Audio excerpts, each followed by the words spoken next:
Okay, Drew. So we got some good news. Some good news for Brian Robinson, who survived a carjacking. Always a dangerous situation there. Glad he made it out okay. And he's back out there on the practice field, which is exciting. A rookie running back that a lot of people were investing in. If you drafted early in August before that carjacking attempt, you may have picked him up and may have grabbed him, may have had to just stash him for the time being.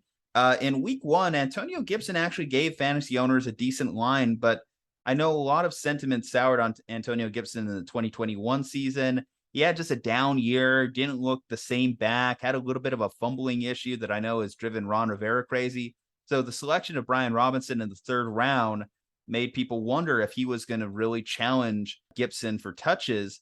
With him back out there on the practice field after, again, a solid week one, do you think this is your time to maximize a selling opportunity on Antonio Gibson? I think so, because obviously at this point, Brian Robinson, as I'm reading the reports here, is still not available until week 5, obviously, because he was put on the injured reserve, so he cannot return until after week 4. Even right now is a good time to sell Antonio Gibson. He's got the upside right now. Antonio Gibson's obviously still a very serviceable and usable running back. He's still very good, especially in the passing game, which a lot of people really like about him. I think now is the time to sell high on someone like Antonio Gibson. And if you do have Brian Robinson, you got to be excited that you hear he's coming back and that he's practicing. And by the time week 5 strolls around, he should be gearing to go, and he should be looking to almost take the spot of Antonio Gibson at that point.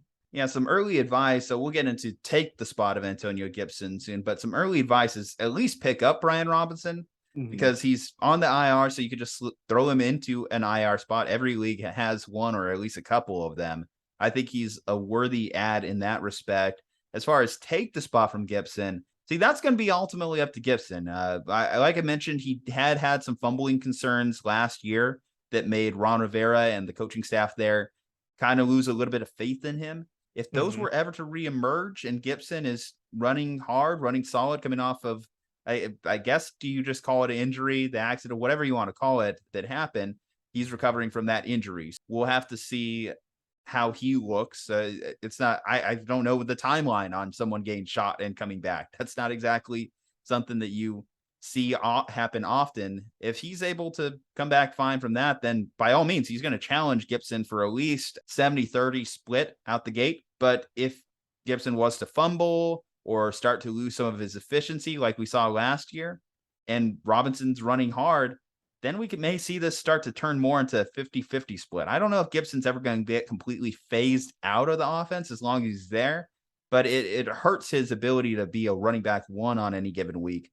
Brian Robinson is just more of that exciting unknown because he is a rookie. We see rookies drafted in the third round come into the league every year and outplay the person who's currently on the roster. I think that Robinson, the highest expectation I would have for him right now is a running back 3. That's probably where the ceiling is looking like if he's able to get out on the field in week 5 and look healthy. The floor is you're talking about a running back 4 or 5 that you just waste space on the roster. But I think that he works both as a handcuff to Gibson. That's kind of how I'm looking at him. No, I mean, I'm there with you.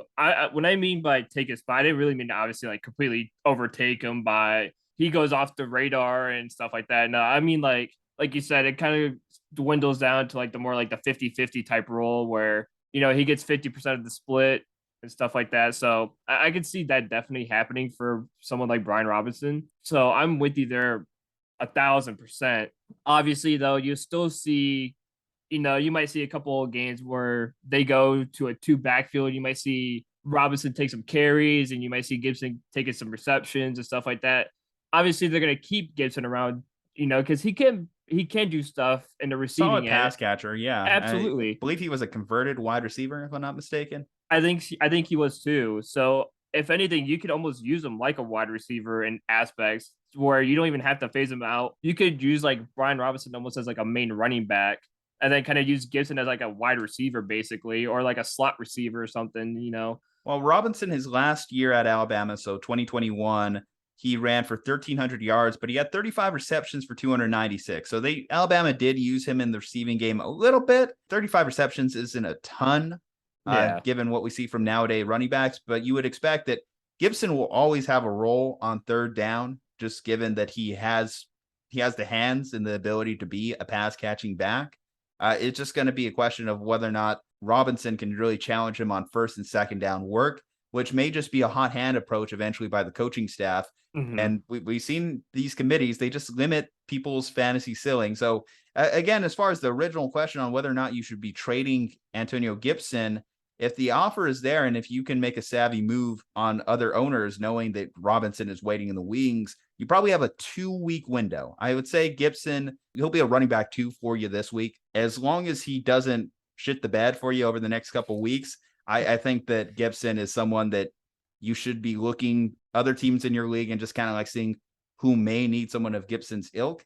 And then if you can just swipe up Robinson before it's too late, go ahead and do that as well. But anyway, guys, are you a Gibson owner? Have you bought into Brian Robinson? Let us know below in the comments. We kind of want to know your thoughts on how this situation is going to play out over time. And if you have a question for us, anything, fantasy football, trades, yada, yada, want to see them below as well. Leave a like on the video. Follow us on social media at Real Andrew Hagenbaugh, at Juju Talk Sports. Stay safe, happy, and healthy.